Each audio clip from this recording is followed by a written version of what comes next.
Hi everyone, my name is Hannah Matthews-Moore. I'm so excited to get started on Lindsay Ann's back to school look. We're gonna give her a really great kind of DIY blowout for you. I'm gonna put Big Blowout by Redken in her damp hair, comb it right in, and then I'm gonna start smoothing it out with this flat brush. She could easily do this at home by just tipping her head over and running a brush through. And then I'm gonna start by putting in Quick Blowout by Redken in each section.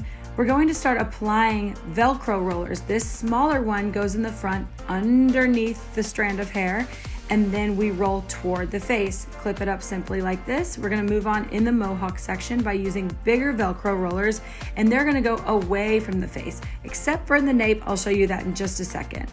So this section goes all the way from the crown of the head toward the hairline. We're gonna put the Velcro roller on top again and go away from the face. Clip it in simply like that. There's that one in the nape going underneath. I'm leaving that one there for length. And then spraying more Quick Blowout, giving it a polish with my brush. Barrel goes on top again, hair rolling away from the face. Last section. All right, and now we're diffusing. I'm gonna heat up each one of these Velcro rollers really quickly. And then while they're cooling, maybe this would be a good time for Lindsay Ann to do her makeup or maybe complete a few more things in her outfit. I'm gonna take them out individually, giving them a polish with my fingers. Look at that nice bend in the hair. Super shiny, super bouncy, a little bit of a curl. And then I'm gonna apply a lot of Redken's dry texture spray all over the hair.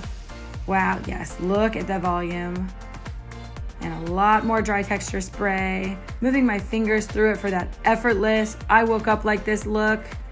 Looking pretty good. She looks ready for school to me, and she can easily repeat this every day before class.